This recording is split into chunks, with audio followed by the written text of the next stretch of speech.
WLKY weather with meteorologist Eric Zernick.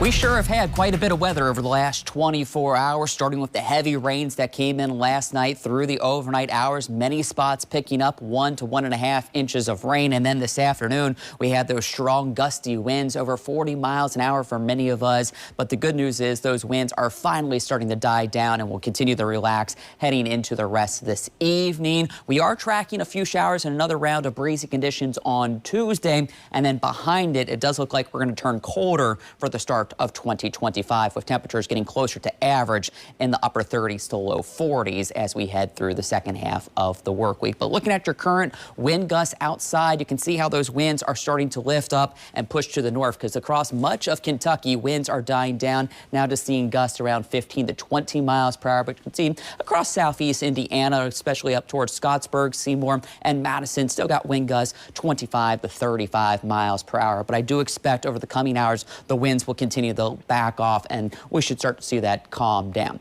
The satellite and radar shows we still have a few light showers wrapping around on the backside of this, so we'll keep the chance for some rain with us into this evening, but it's going to be like what we've seen earlier today, just some light sprinkles, drizzle, maybe a light shower from time to time, but I do expect a few of that activity to still be with us for the coming hours. Now, the main area of low pressure with this is now moving up into Detroit or in Michigan area, and you can see these tiny little isobars. That's where the wind is really compact. You can see they're starting to spread out a little bit, so that's those calmer winds that are going to be pushing in as the evening goes on, as this system continues to lift up into Canada. So that's why we do expect those winds to die down. But as mentioned, we'll keep the chance for a little bit of some rain with us as we go through the next several hours, but I do think overnight we get most of that rain to move out. Maybe a sprinkle first thing tomorrow morning, but I think the bigger story tomorrow is just going to be the clouds hanging with us, maybe some dull sunshine through the second half of the day. But it does look to be a rather cloudy day. Temperature still mild in the mid-50s, but the good news is winds will be much calmer out of the southwest at just 4 to 8 miles per hour.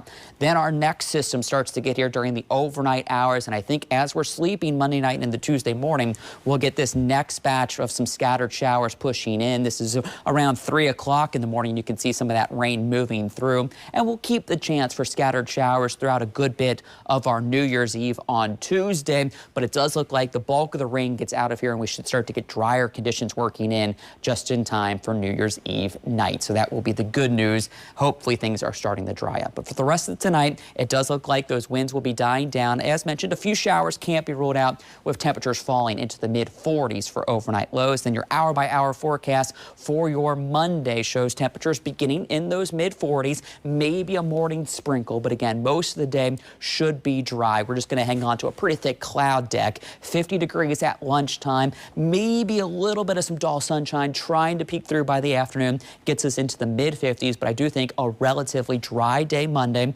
Then we do have another weather impact day to a few showers and breezy conditions Tuesday.